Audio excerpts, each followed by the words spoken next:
Content warning. This video contains graphic discussions of violent crimes, which could include murder, missing persons cases, and child abuse. Viewer discretion is strongly advised. Welcome back to True Crime Chronicles. To our dedicated community, it's great to have you here. And to anyone just discovering us, a sincere welcome. Before we begin, a quick note on our process. Each story is built from careful research, drawing on verified online news archives, documentary evidence, and credible public sources. We trace the timeline so you don't have to. Now, let's open the case file together. Today, we are examining the case The Honey Trap, the murder of Vanessa Malone, on the night of October 23, 2012. In Stone Mountain, Georgia, 18-year-old Vanessa Malone, known to everyone as Honey, did something out of character. After a long shift at work, she told her mother she was tired and heading to bed. But minutes later, she changed her mind, got ready, and left their home. Her final words as she turned back were, "I love you." Shortly after, her mother, Flora, heard what she thought were fireworks popping in the neighboring Hampton Apartments complex. A feeling of dread washed over her. She tried calling Honey, but the phone was off. Soon, frantic knocking at her door brought the worst news imaginable.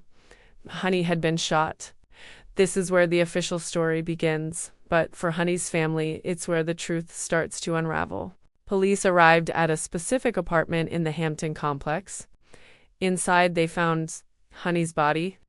She had been shot twice, once in the back and again in the chest, in a back bedroom closet. Two individuals in the apartment, a man named Donald Ash and an unnamed woman, gave a harrowing account. They claimed that 3 to 6 masked men, dressed in black and armed, had kicked in their door. The intruders tied them up with either a belt or an electrical cord. Their stories conflicted on this detail and forced them into the bathroom. They stated that Honey then arrived, walked in on the violent robbery in progress, and was killed. The intruders supposedly fled, and the couple managed to free themselves. A tragic case of being in the wrong place at the wrong time.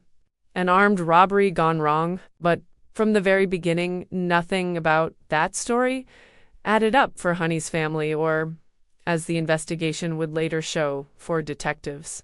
Honey's sister Cassandra and her mother, Flora, immediately questioned the narrative. For one, Honey was exhausted. Why would she suddenly leave, especially to an apartment she didn't frequent? They believed she was lured there by a text or call.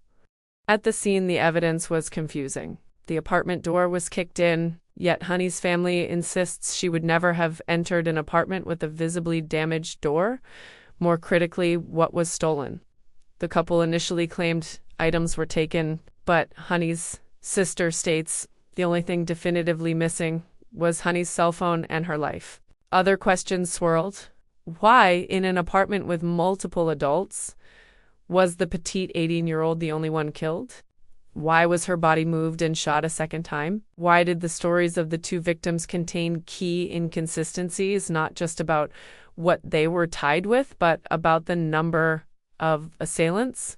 Police found a trail of blood that did not belong to Honey, suggesting an injured perpetrator.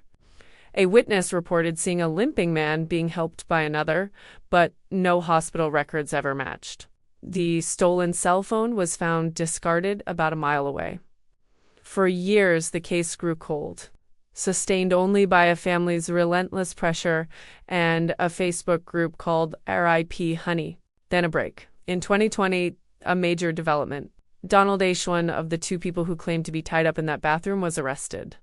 This wasn't for the murder initially, but on an unrelated charge. During that arrest, police seized the gun, advanced forensic testing, including the use of the MVAC system to collect touch DNA from Honey's clothing, provided critical links. The gun was matched to Honey's murder. DNA evidence also tied Ash to the scene. In April 2020, he was formally charged with felony murder and tampering with evidence. Finally, it seemed an arrest. A step toward justice. But for Honey's family, the arrest was the beginning of a new, agonizing chapter. Donald O'Shea was released on bond just 2 months later. In 2022, he was arrested again on a separate theft charge and was again released on bond. This, despite the family's and the district attorney's objections.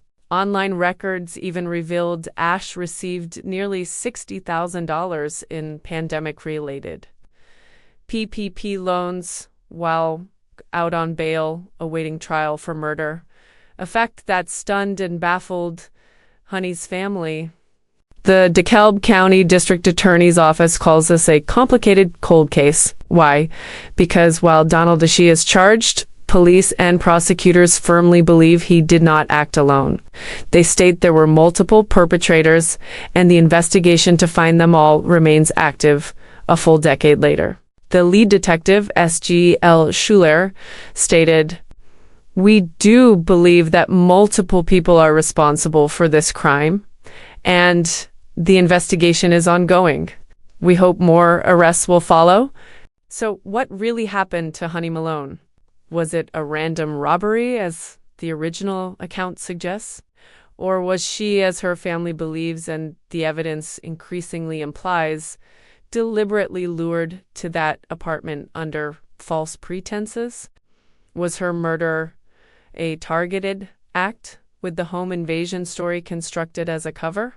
The arrest of Donald Ash cracked the door open, but it hasn't yet delivered the full truth.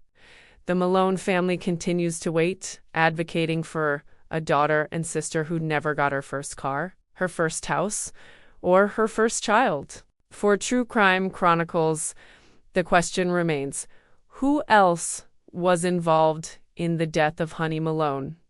And when will all of them face justice?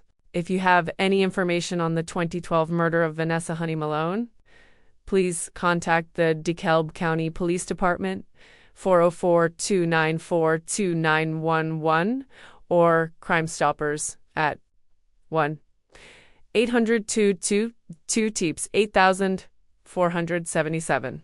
That concludes this chapter of the True Crime Chronicles. Thank you for watching. The cases we share here are more than just mysteries, they're real-life events. If this case resonated with you, please help us grow our community by liking this video, sharing it with someone, and subscribing to the channel for more deep dives. Until next time, stay vigilant, stay compassionate, and keep seeking truth.